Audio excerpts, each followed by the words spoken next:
Coronavirus, la pandemia. ¿Cuáles son los síntomas? ¿Cómo se transmite? ¿Qué puedo hacer para protegerme y prevenir la propagación de la enfermedad? Nuevo padecimiento que ha encendido las alarmas de los sistemas de salud. Coronavirus, la pandemia. Este programa especial que, como siempre, le recordamos, es una producción de la Universidad de Guadalajara que se transmite desde el foro de Canal 44 y que llega a México y América Latina gracias a la señal de las televisoras públicas que se suman a esta emisión. Saludamos también a nuestra audiencia en Radio Universidad de Guadalajara y les invitamos para que se pongan en contacto con nosotros a través de nuestras cuentas en Twitter y Facebook, @Canal 44 TV, o a través de WhatsApp en el 33 22 42 06 90. Hoy dedicaremos nuestro programa a hablar sobre las alteraciones que ocasiona COVID-19 en pacientes con neumonías severas. Hemos hablado en diversas ocasiones que uno de los puntos más álgidos de esta enfermedad se presenta cuando el paciente desarrolla neumonía. De eso estaremos hablando este día. En los rostros de la pandemia le contaremos la historia de Jonathan, quien permaneció internado un mes por las complicaciones que le provocó COVID-19 en los pulmones. Las cicatrices de COVID-19, por cierto, en estos órganos fundamentales, nos referimos a los pulmones, han sido ya también motivo de estudio por parte de los médicos, de los científicos, porque es precisamente ahí donde se generan las dificultades respiratorias y donde quedan también algunas de las secuelas de esta enfermedad. Mientras Europa redujo los casos de COVID-19 en al menos 6 semanas con medidas de distanciamiento, en América Latina sucede lo contrario. Esto ya lo apunta la Organización Panamericana de la Salud. Por cierto, la Organización de las Naciones Unidas pidió a los gobiernos que en cuanto tengan controlada la transmisión local de COVID-19, se concentren en reabrir las escuelas de manera segura. Otro de los grandes temas que, por cierto, en México es noticia, toda vez que esta semana se anunció el inicio del ciclo escolar, del próximo ciclo escolar para el próximo 24 de agosto, sin embargo, será a distancia. Todo esto y mucho más a lo largo de la siguiente hora. Le invitamos para que se quede con nosotros. Vamos a nuestra pieza introductoria, que como todos los días nos la presenta nuestra compañera Isaura López, Incerteza Mundial sobre las diferentes complicaciones que ocasiona COVID-19 en los pulmones. Sin certeza, lo que ocasiona la COVID-19 son múltiples afectaciones que va dejando este espantoso virus que ataca sin piedad al cuerpo humano. Aunque hay una variedad de estudios científicos sobre los diferentes efectos agresivos que ocasiona, aún se desconoce qué otros daños puede presentar. La severidad en el organismo es sistemático, con desenlace fatal. 704.870 personas han perdido la vida por las complicaciones severas que llegaron a presentar, que ni los países que están en el ranking global con mejor salud saben a ciencia cierta qué está pasando con esta enfermedad. Hoy, ninguna nación podría decirse estar saludable. Quienes estaban en el primer trimestre del 2019, España, Italia, Islandia y Japón, han pasado por una de las etapas más críticas este año por COVID-19. Sin embargo, el riesgo sigue siendo latente. En estos países y en otros se sigue realizando investigaciones clínicas para tener un arsenal de conocimientos para identificar la variedad de daños que ocasiona este enemigo. En estudios recientes se han encontrado alteraciones que puede ocasionar COVID-19 en varios órganos y las secuelas que deja, identificando que pacientes con neumonías extensas en fase avanzada del nuevo coronavirus y quienes entran en la fase de convalescencia presentan fibrosis pulmonar. Esto es, 2 de cada 10 pacientes con neumonía severa por COVID-19. Hallazgos que conforme avanzan los estudios científicos se irá identificando con mayor certeza sus consecuencias. Se menciona que las infecciones respiratorias no dejan secuelas a los pulmones. Sin embargo, este virus ha sido más invasivo, ocasionando fibrosis pulmonar. La persona con este daño quizá llegue a presentar dificultad crónica respiratoria, requerir terapia especial y rehabilitación pulmonar, informó Isaura López Villalobos. Gracias, Isaura, por esta información. Vamos ahora a la sede de la Organización Mundial de la Salud, que se encuentra en Ginebra, Suiza. Desde ahí, nuestra compañera Raquel Zinca nos presenta el más reciente informe. Hola, ¿qué tal? Buenos días, Belén. Buenos días a todo el auditorio de Canal 44. La transmisión de la COVID-19 ha aumentado en las últimas semanas, sobre todo entre la gente joven. Por ello, los mensajes de este jueves se dirigen a todos ellos. Desde la Organización Mundial de la Salud les piden responsabilidad y que se pregunten si hay que ir a fiestas y a otros eventos masivos, si es necesario que lo hagan. Recuerdan que muchos de los casos positivos en jóvenes suelen ser menos graves que en personas de mayor edad, pero que siempre puede haber excepciones, especialmente en quienes padecen dolencias crónicas u otros problemas de salud previos. Según la OMS, las autoridades deben crear ahora ambientes para que las actividades de la juventud sean seguras y se reduzca así el riesgo de transmisión, pero que son los jóvenes quienes tienen que asumir la responsabilidad. Escuchamos a su director de emergencias sanitarias, a Mike Ryan. Si la transmisión comunitaria es muy baja, el riesgo para todo el mundo es muy bajo. Si la transmisión comunitaria es alta, todo el mundo está en peligro. Quizá diferentes riesgos en diferentes situaciones, pero todo el mundo está en riesgo, así que necesitamos trabajar juntos para reducir todos los riesgos y los más jóvenes tienen una gran oportunidad para reducir la transmisión con su comportamiento. Respecto a la posibilidad de reabrir las escuelas en aquellos países donde la transmisión del coronavirus sea todavía alta, la OMS considera que ello solo va a empeorar la situación. Aconsejan que solo se haga si los niveles de contagio son bajos y si hay preparadas medidas de reacción en caso de aparición de positivos en las aulas. Hablamos ahora de las cifras que siguen subiendo. Los casos en el mundo son ya más de 18,35 millones. En la última jornada los casos han aumentado en 206.600. La cifra de fallecidos ha superado los 696.000, lo que representa 5.100 casos adicionales con respecto a la jornada de ayer.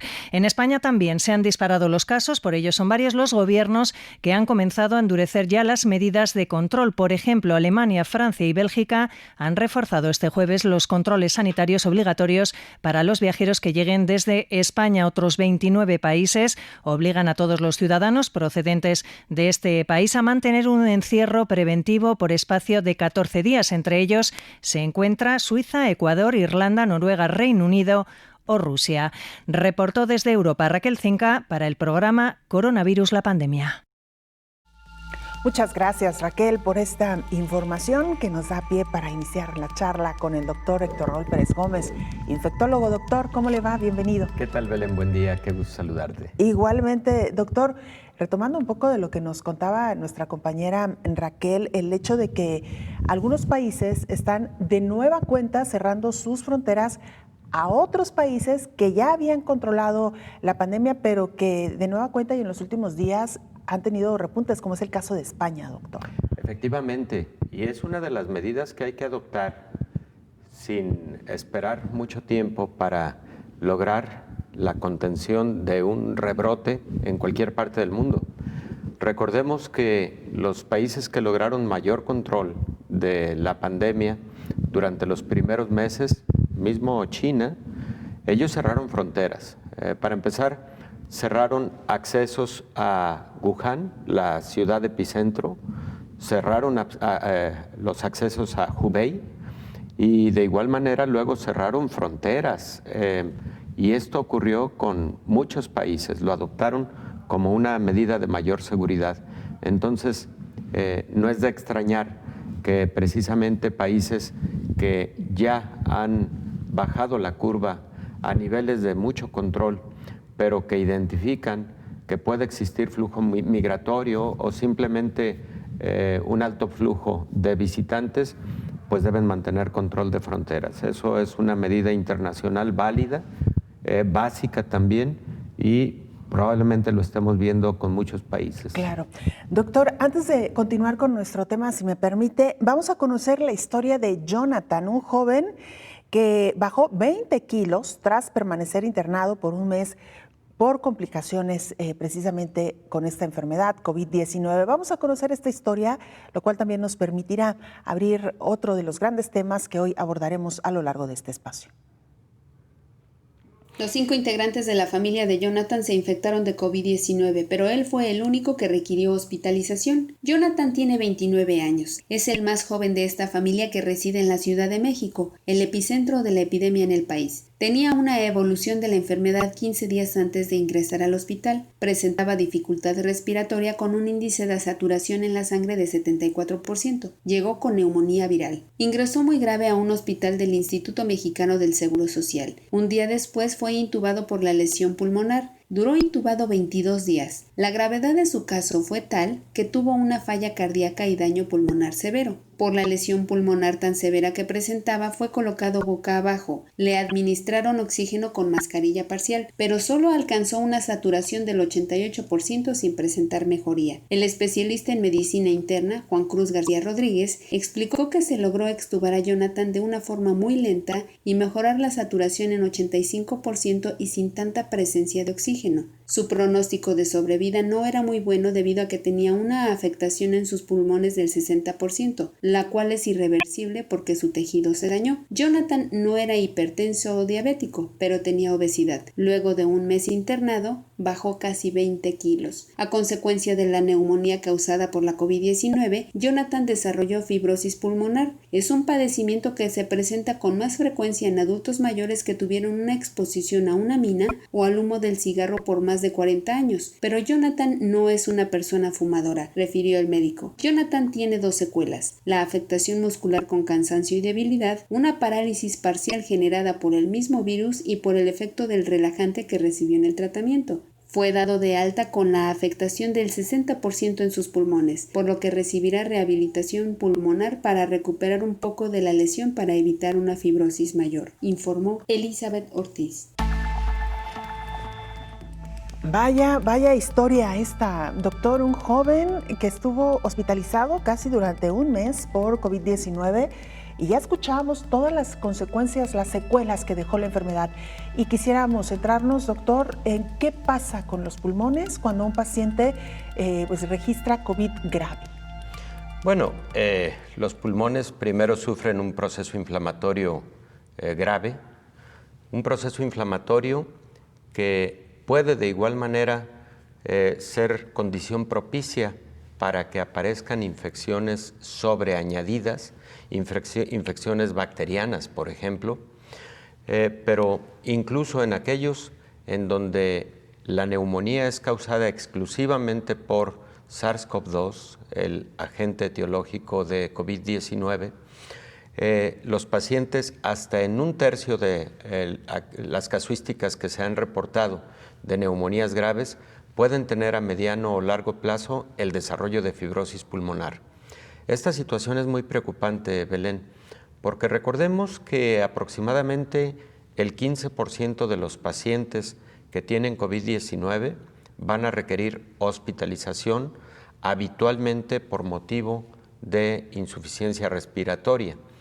Esto significa que ese 15% tiene alto riesgo de desarrollar fibrosis pulmonar como secuela a largo plazo. Los estudios han demostrado que mientras más severa la neumonía, mayor riesgo de fibrosis pulmonar.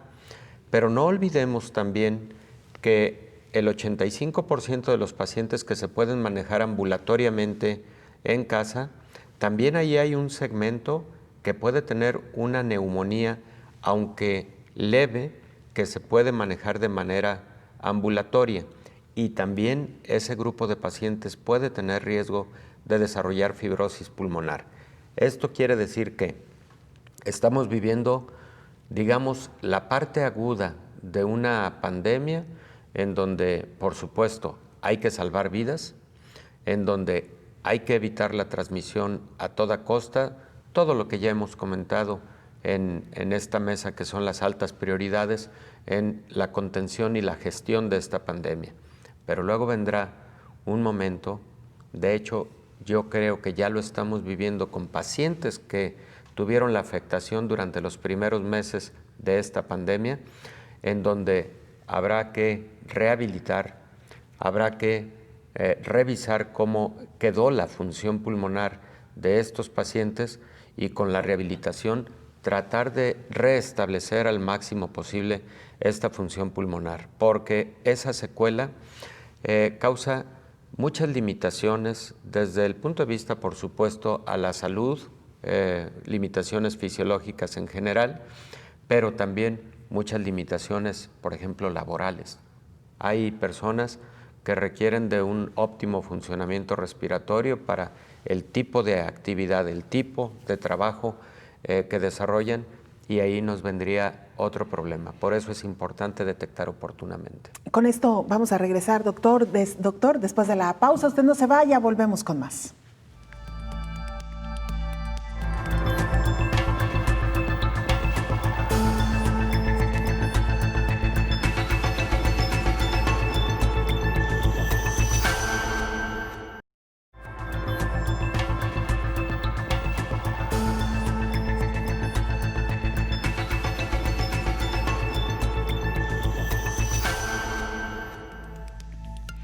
Bueno, se lo comentábamos ya antes de irnos a la pausa, los pacientes con COVID-19 pueden desarrollar fibrosis pulmonar.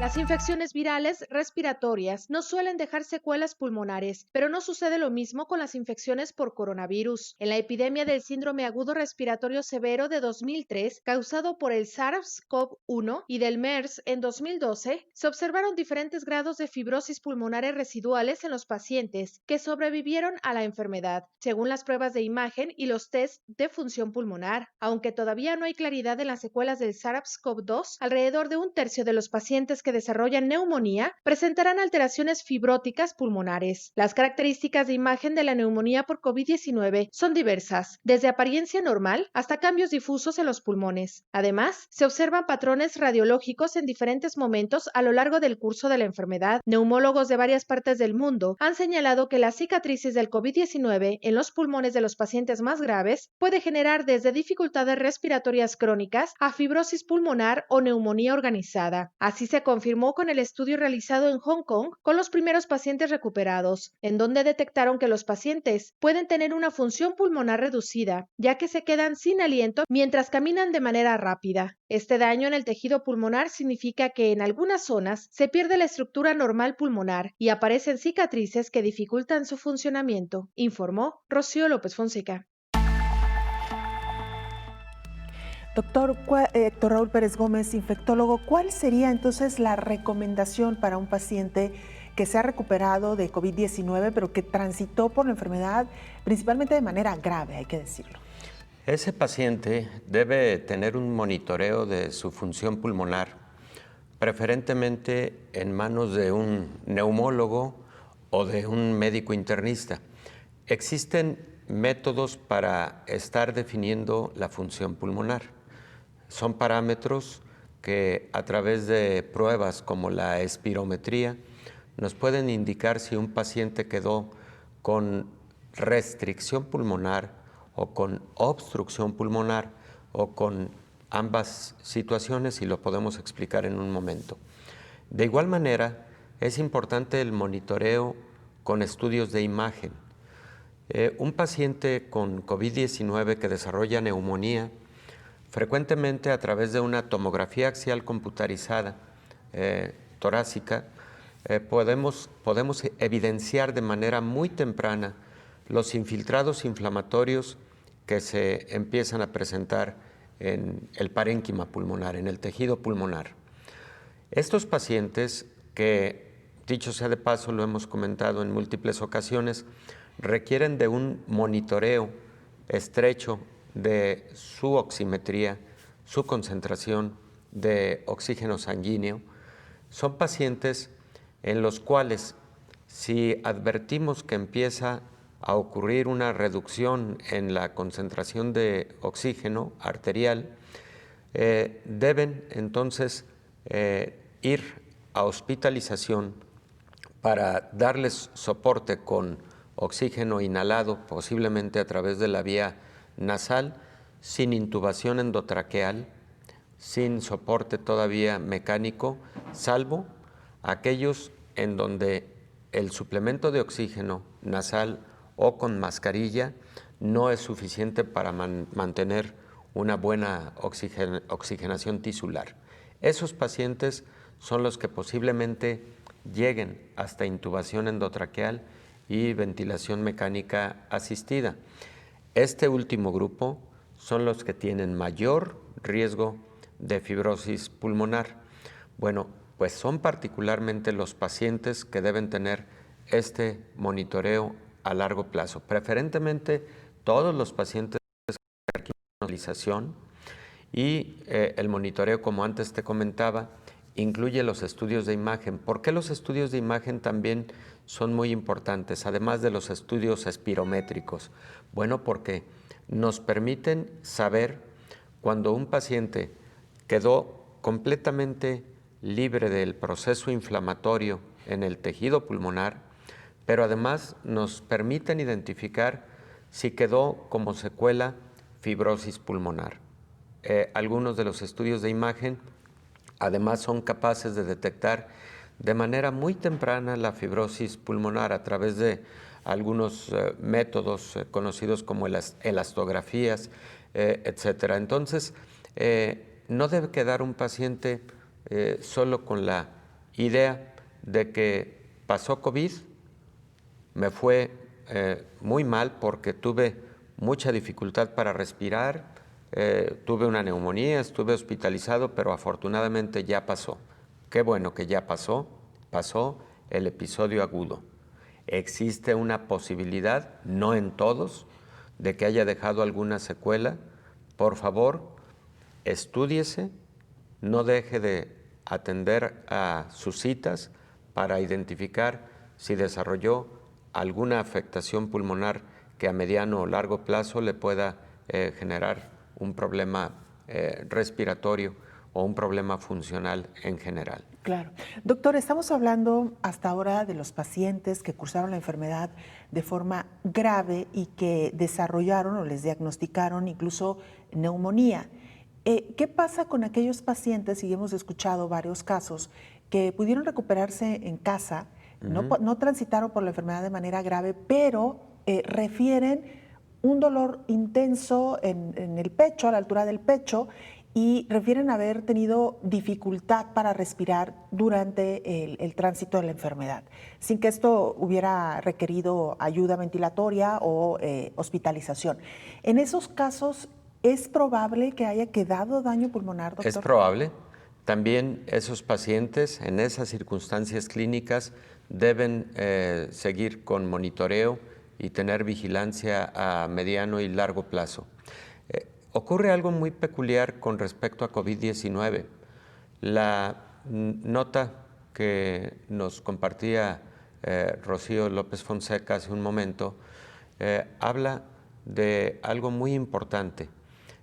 No todos los pacientes, aproximadamente 30% de los pacientes, y lo agudo y grave de la enfermedad es directamente proporcional al riesgo de desarrollar fibrosis pulmonar, o lo decimos a la inversa, el riesgo de fibrosis pulmonar y la severidad de la fibrosis pulmonar a mediano y largo plazo está directamente proporcional a la gravedad del cuadro agudo. Este virus se está comportando particularmente con mucha severidad en cuanto a desarrollar fibrosis pulmonar. Hemos visto fibrosis pulmonar con otros virus que causan neumonía, como por ejemplo el virus de la influenza. También causa fibrosis pulmonar, pero no con la frecuencia y gravedad con que lo han causado los coronavirus. Y no solamente SARS-CoV-2, también hace 10 años con MERS y hace 20 años con SARS-CoV, tuvimos básicamente los mismos hallazgos, fibrosis pulmonar como secuela y pacientes, Belén por cierto, que en algún momento requirieron trasplante pulmonar. Hay que decirlo porque algunos pacientes llegan a tener tal severidad y como se trata de afectaciones bilaterales, ambos pulmones afectados, pues en muchos casos ha sido requerido un trasplante pulmonar. Ahorita hablamos de los trasplantes, doctor, que es todo un caso, todo un suceso también en medio de COVID-19. Quisiera nada más profundizar un poco sobre el tema de fibrosis pulmonar, doctor. Ya nos dice usted que esta es una de las secuelas que puede quedar cuando un paciente transitó de manera grave por COVID-19 y quizá no grave. En términos generales, ¿qué provoca la fibrosis pulmonar en el individuo? Y si esta se puede regenerar o no un pulmón al 100% cuando se ha padecido fibrosis pulmonar, doctor.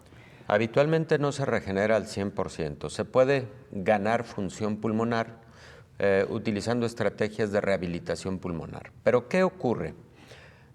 Imaginemos al pulmón como un órgano elástico, un órgano que sus características de tejido, sus características tisulares le deben permitir hacer este movimiento para que en el momento en el que el paciente inhala el aire corriente, el pulmón expanda para que entre a los alvéolos pulmonares ese aire que lleva oxígeno y que ahí en los alvéolos pulmonares va a intercambiar el oxígeno por dióxido de carbono que se encuentra en los vasos sanguíneos que están pegados a estos alvéolos pulmonares.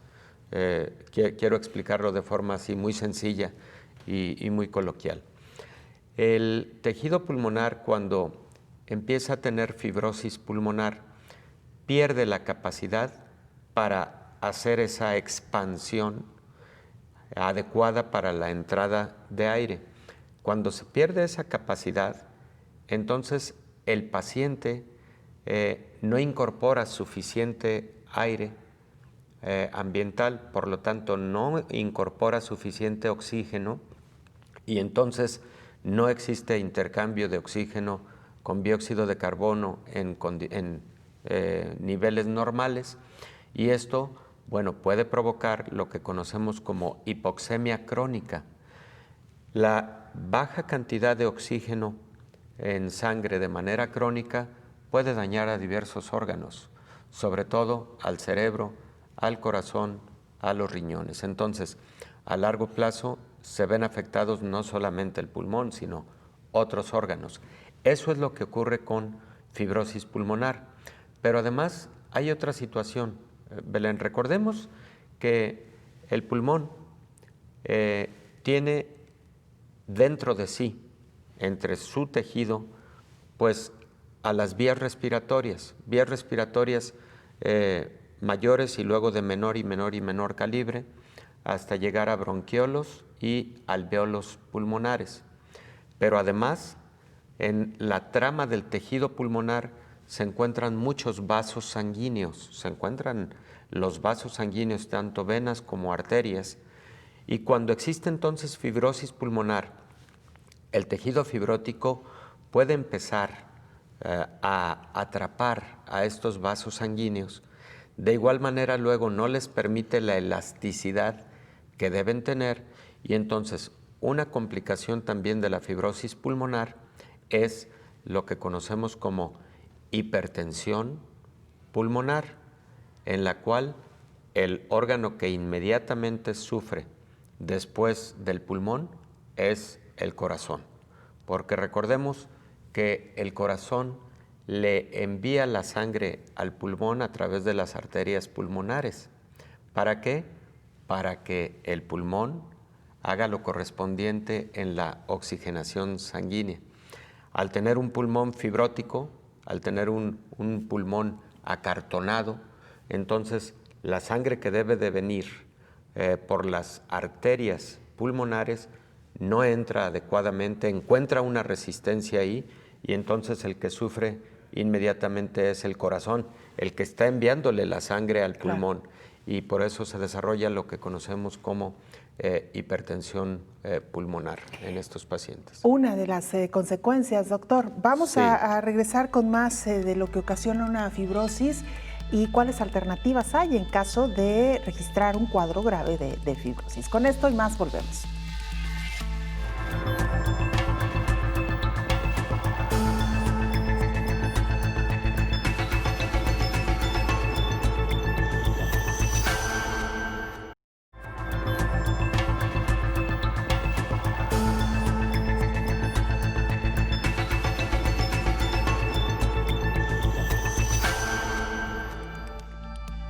Mire, mientras Europa consiguió que los casos de COVID-19 comenzaran a bajar en unas cuantas semanas, en América ha sucedido todo lo contrario. En América tenemos ya una pandemia larga, lo han reconocido las propias autoridades sanitarias. Bueno, la Organización Panamericana de la Salud está llamando la atención sobre esta situación.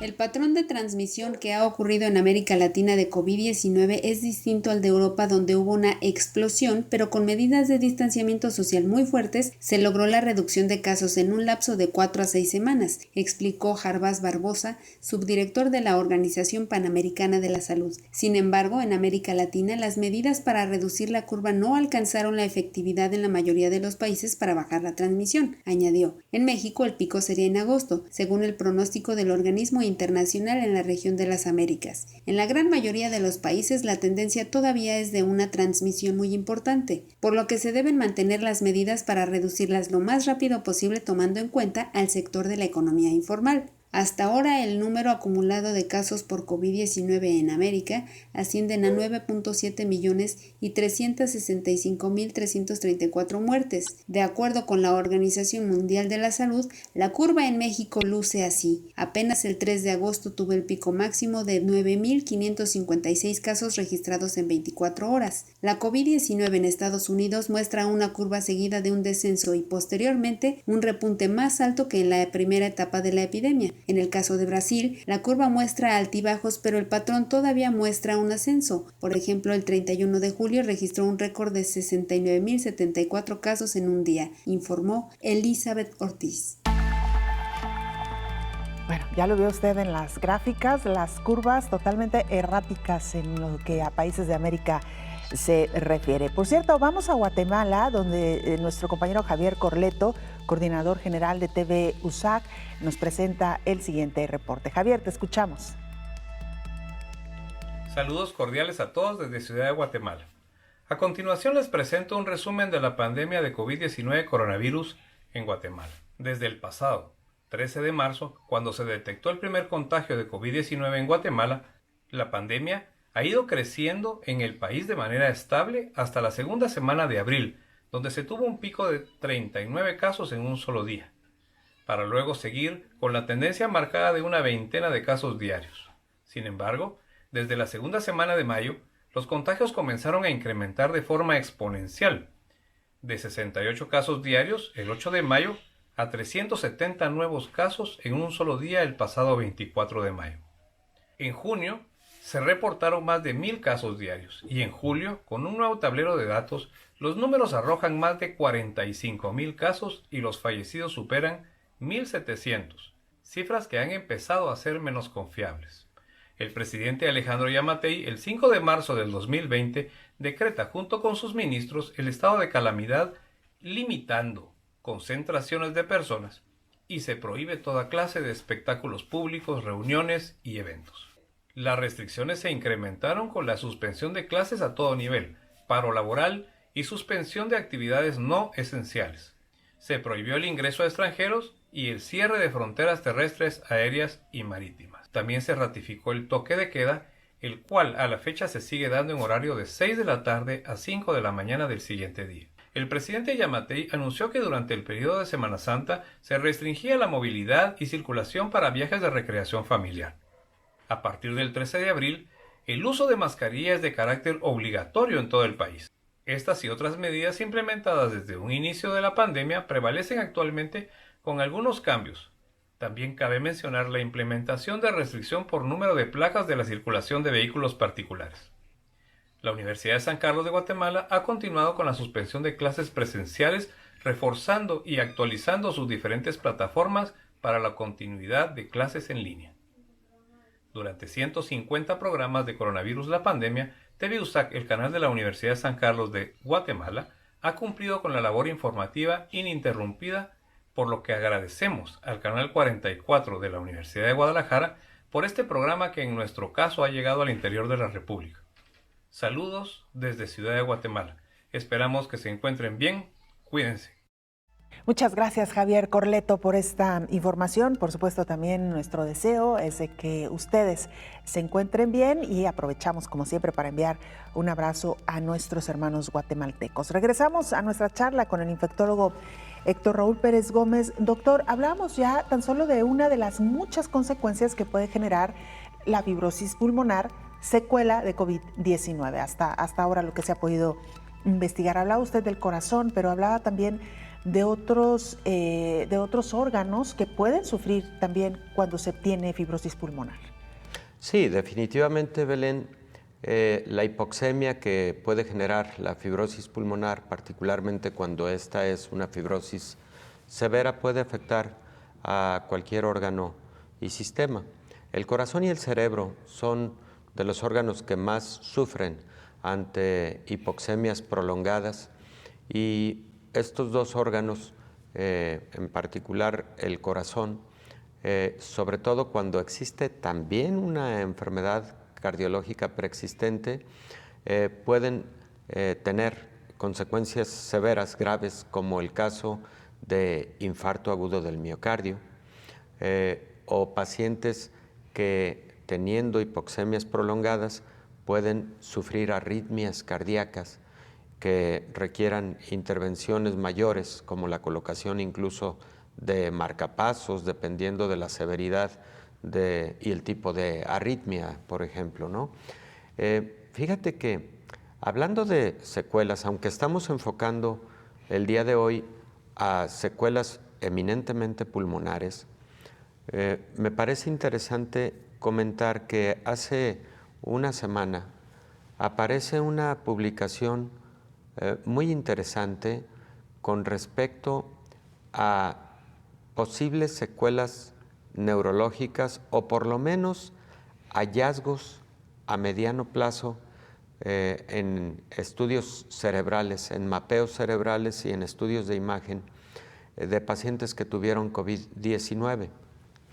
En pacientes de edad avanzada, particularmente se encontró en los estudios de imagen un incremento como evidenciando un proceso inflamatorio de la corteza cerebral encargada de la olfacción, ojo con este asunto, y que fue más frecuente en los pacientes que tuvieron. Y también ese mismo hallazgo en la corteza correspondiente a el hipocampo, que participa mucho en funciones cognitivas, particularmente en la memoria.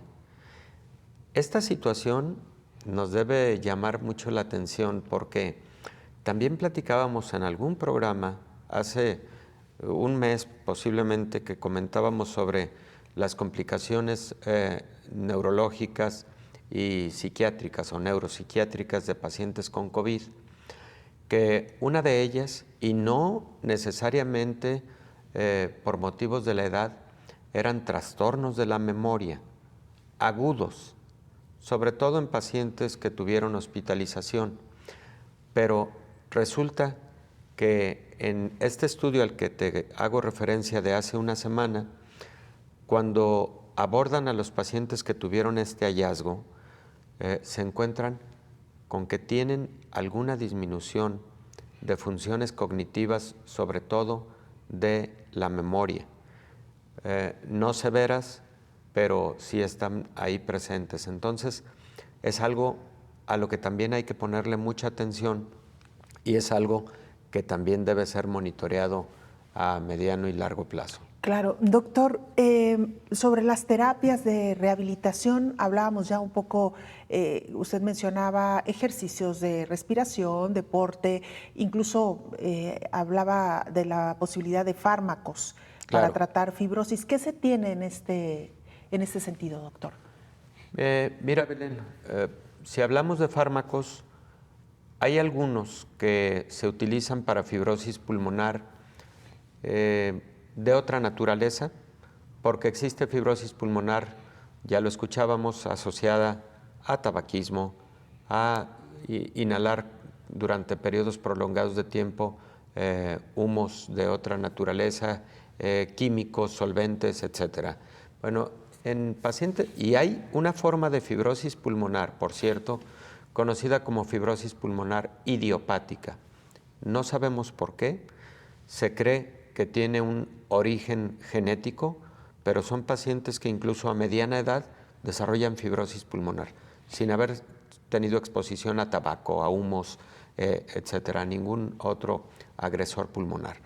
En estos pacientes con fibrosis pulmonar primaria, por ejemplo, se han probado fármacos tales como colchicina, fármacos como perfenidone, con algunos resultados, no los que quisiéramos, porque siempre el objetivo sería regresar a la función pulmonar idónea, pero han ofrecido algunos resultados este tipo de medicamentos, pero siempre de manera conjunta con estrategias de rehabilitación. Por otro lado, cuando hablamos de fármacos, también se incorporan a la terapéutica de estos pacientes medicamentos para ayudar a reducir la presión pulmonar de la que hablábamos hace un momento, que es la presión sanguínea de las arterias pulmonares que llevan la sangre del corazón al pulmón para lograr su oxigenación. Estos fármacos, sorprendentemente, son inhibidores de la enzima convertidora de angiotensina, que es el mismo receptor para el virus, ¿no? Entonces, utilizamos fármacos de esa naturaleza frecuentemente también para reducir la hipertensión pulmonar. Vamos a regresar después de la pausa, doctor, con otro gran tema en torno a la fibrosis pulmonar y otras afecciones de los pulmones, y estamos hablando de los trasplantes, de la posibilidad de trasplante. Con esto claro, y mucho más volvemos después de la pausa.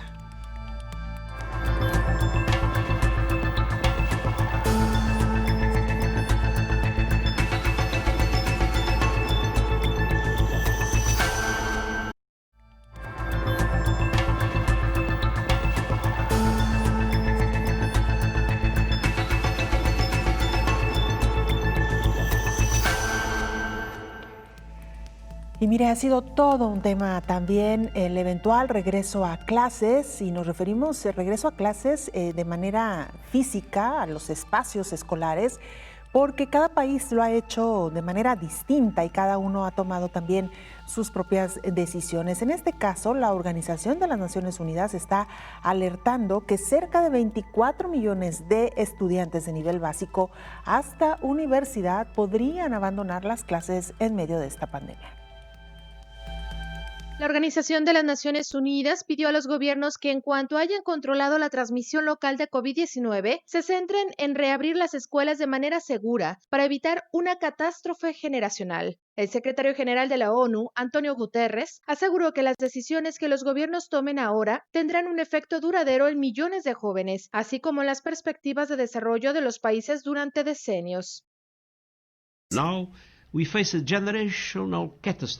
Ahora nos enfrentamos a una catástrofe generacional que podría desperdiciar un potencial humano incalculable, minar décadas de progreso y exacerbar las desigualdades arraigadas. Guterres presentó un informe para analizar el impacto del cierre de las escuelas y centros de educación superior. Según este documento, a mediados de julio las escuelas permanecían cerradas en más de 160 países, algo que afecta a más de 1.000 millones de estudiantes. Las proyecciones indican que casi 24 millones de estudiantes desde primaria hasta universidad podrían abandonar las clases. El secretario general considera que es esencial encontrar un equilibrio entre los riesgos para la salud y los riesgos para la educación y la protección de los niños, y tener en cuenta también la repercusión en la participación de las mujeres en la fuerza de trabajo, informó Rocío López Fonseca. Vamos ahora a Chile. Nuestra compañera Edith Venegas, corresponsal, nos informa sobre lo que está ocurriendo en este país. Adelante, Edith, te escuchamos. ¿Cómo están? Les saluda Edith Venegas desde Chile en esta edición especial del programa donde haremos un recuento de lo que ha pasado en nuestro país con respecto al avance del COVID-19. Mucho ha pasado desde aquel 3 de marzo, el día en que se registró el primer caso de COVID-19 en nuestro país. Les comento que mucho ha pasado porque a partir de esa fecha las cifras han ido creciendo, las medidas también se han ido implementando cada vez con más fuerza e incluso lo político se ha tomado la agenda noticiosa con varias polémicas y cambios de ministros, especialmente en el área sanitaria. Todo comenzó ese 3 de marzo cuando en la región del Maule, en la ciudad de Talca, se registró el primer caso. De a poco las autoridades fueron implementando medidas sanitarias por algunas regiones, cordones sanitarios, cuarentenas, que finalmente llegan a su punto más álgido cuando se decide implementar una cuarentena en la región metropolitana, en prácticamente todas las comunas del Gran Santiago. Una decisión que ha ido cambiando, como les digo, con el tiempo, que partió con 40, 50 fallecidos al día. Hoy tenemos 9.112 personas que han fallecido por COVID-19 y 345.790 casos en total. Medidas que han ido creciendo, sobre todo en cuanto al distanciamiento físico.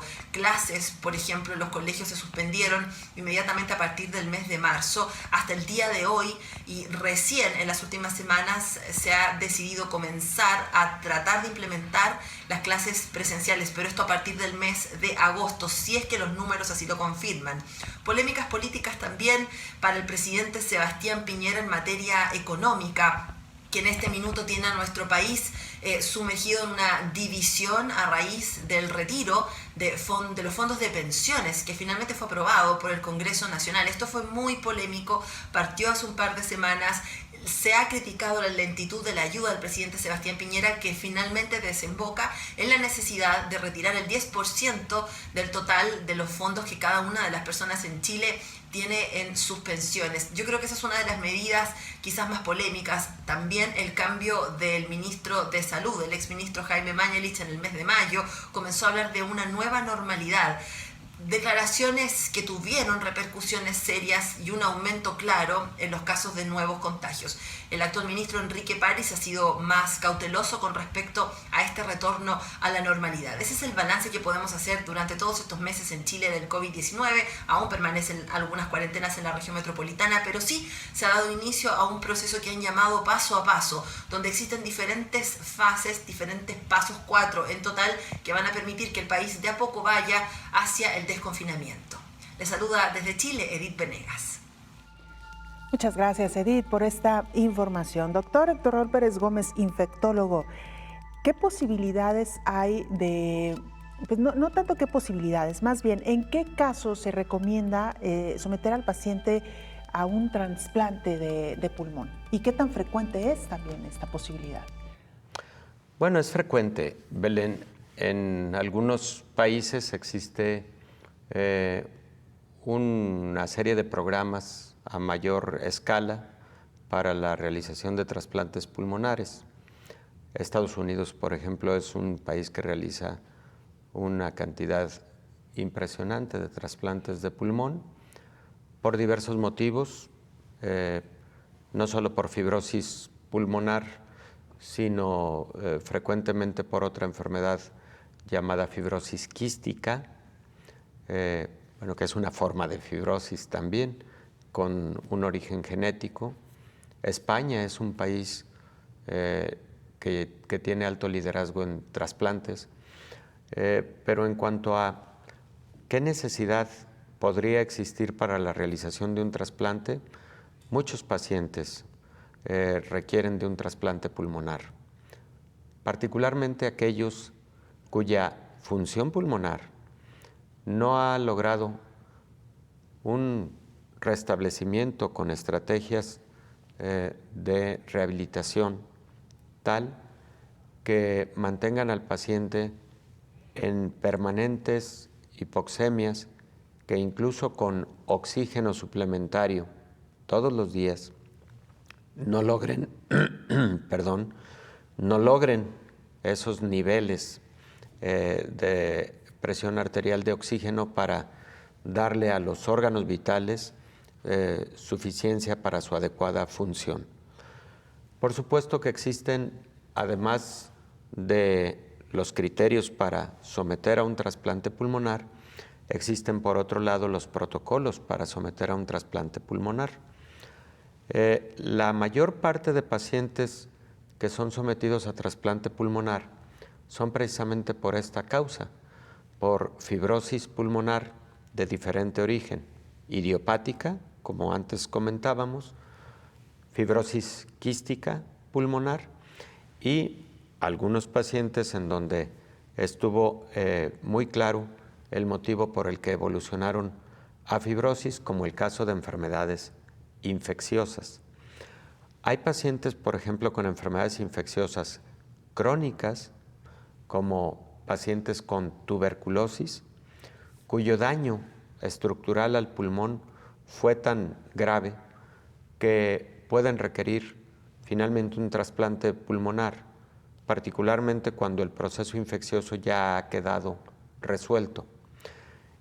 Y también existen algunos casos en donde se realizan neumectomías, se retira un pulmón por motivo de alguna malignidad, pero si posteriormente un paciente con un solo pulmón desarrolla alguna enfermedad que al pulmón restante le deje una secuela de fibrosis pulmonar, ese paciente no tiene otra alternativa que un trasplante pulmonar. Entonces, vamos, los escenarios son muy variados y los escenarios hoy cada vez con más frecuencia llevan a la realización de trasplantes pulmonares en todo el mundo. ¿Qué va a pasar con COVID-19, Belén? Ya hay pacientes que tuvieron COVID-19 y que tuvieron que recibir un trasplante pulmonar. Son pacientes, la mayor parte de ellos, que tenían una enfermedad pulmonar preexistente, en donde COVID-19 los llevó a un extremo de disfunción pulmonar. Y no sabemos qué va a ocurrir con aquellos que sin tener una enfermedad pulmonar preexistente, el solo COVID pudiera llevar a un grado de fibrosis pulmonar que pueda ser requerido un trasplante pulmonar. Insisto, como se trata de una enfermedad que puede ser bilateral, entonces esa hipotéticamente sí puede ser un motivo para realización de trasplantes pulmonares en el futuro. Doctora, a manera de conclusión y de recordarle también a nuestra audiencia, si se transitó por una fase grave de COVID-19 o muy grave, e incluso si se tuvo molestias y no requirieron hospitalización, pero se tuvieron molestias importantes en cuanto a respiración, en dificultad para respirar, es importante dar un seguimiento, revisar los pulmones. Efectivamente, un seguimiento y posiblemente sea a lo largo de meses o años ese seguimiento.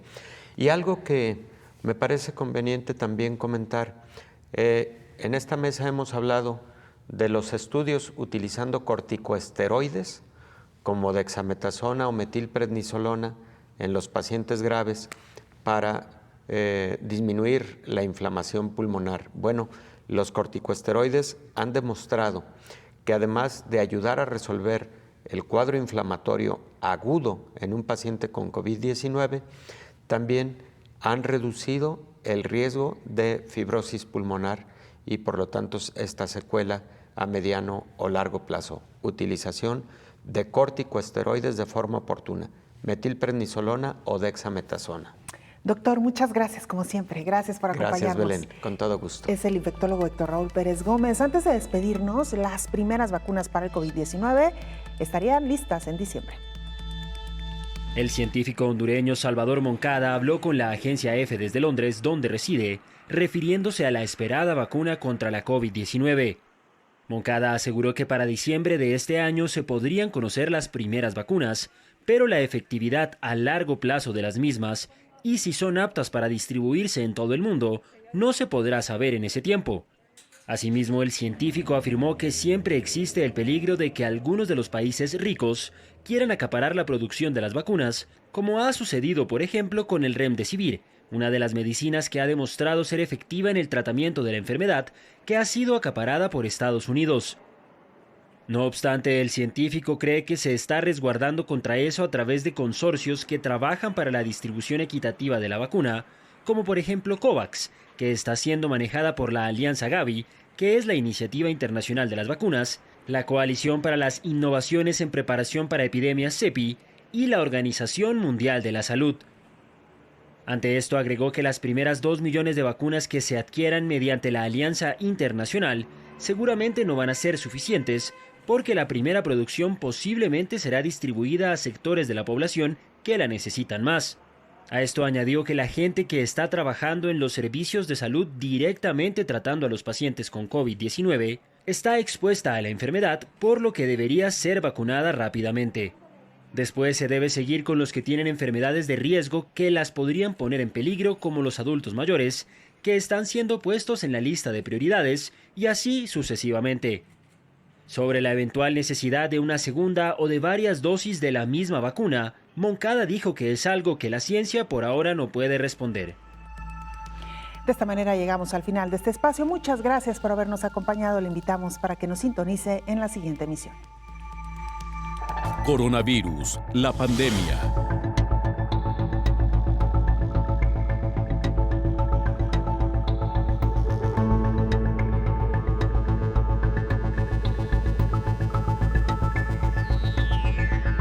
Coronavirus, la pandemia.